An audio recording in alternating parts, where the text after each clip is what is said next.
पुत्र की लंबी आयु की कामना के लिए करे हलछठी का व्रत। भाद्रपद मास के कृष्ण पक्ष की षष्ठी तिथि को हलछठी के व्रत का आयोजन करने का विधान शास्त्रों में बताया गया है।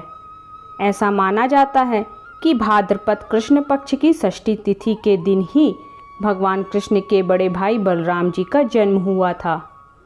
लेकिन कुछ विद्वान भगवान राम की पत्नी सीता का भी जन्म इसी दिन हुआ मानते हैं, क्योंकि बलराम जी के मुख्य शस्त्र हल और मूसल ही थे। इसलिए इस दिन को हलछठी के रूप में मनाया जाता है। हल षष्ठी का व्रत मुख्य रूप से वही स्त्रियां करती हैं जिनका पुत्र होता है। इस दिन इस व्रत को करने वाली स्त्रियां भूमि को या अपने घर के आंगन में एक जलकुंड बनाती हैं, जिसमें कुश, गुलर, पलाश और बैर आदि की टहनियों को गाड़कर उनकी पूजा करती हैं।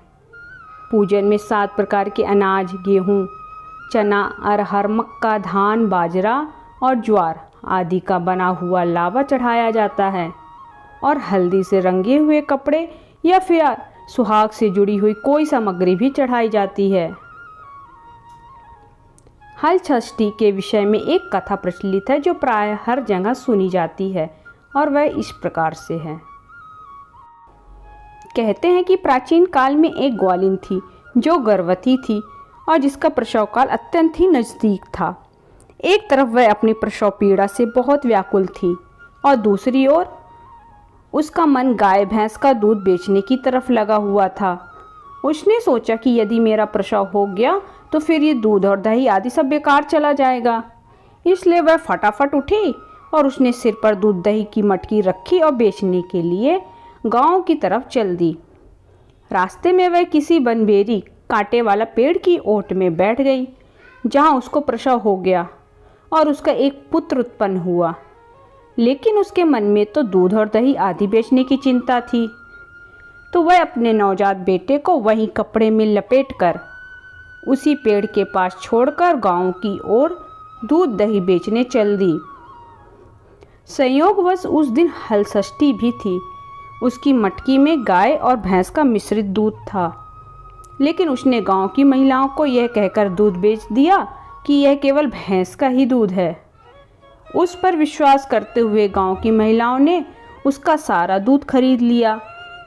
उसने जहां अपने बच्चे को छोड़ा था उसी के पास कोई किसान खेती कर रहा था अपने बैलों के साथ। किसी कारणवश उसके बैल क्रोधित हो गए और अचानक भागने लगे। भागते हुए बैलों का हल उस बालक को लग गया और उसकी वहीं पर मृत्यु हो गई। बच्चे को मरा हुआ देखकर किसान बहुत दुखी हो गया।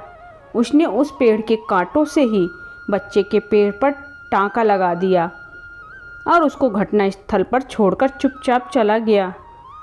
इसी बीच अपना सारा दूध बेचकर जब वह ग्वालिन वहां पहुंची तो उसने अपने बच्चे को मरा हुआ देखा तो प्रलाप करने लगी और मन ही मन अपने आप को कोसने लगी कि आज मैंने सत्य बोलकर गांव की महिलाओं को अपना सारा दूध बेच दिया। इसी असत्य के कारण ही मेरे पुत्र की मौत हो गई है। उसके मन में आया कि मुझसे तो यह बहुत बड़ा पाप हो गया है, इसलिए मुझे गांव वापस जाकर वहां की महिलाओं को अपनी गलती के विषय में बताना चाहिए और उसने माफ़ी मांगनी चाहिए। यह सोचकर वह गांव में वापस गई और वहां की महिलाओं को अपनी गलती के लिए माफ़ करने की प्रार्थना करने लगी। महिलाओं ने जब उसकी व्यथा सुनी तो उन्होंने उसे माफ़ कर दिया और आशीर्वाद दिया। गांव से निकलकर जब वह ग्वालिन वापस अपने बच्चे के पास पहुंची तो उसने देखा उसका बच्चा जीवित हो गया था।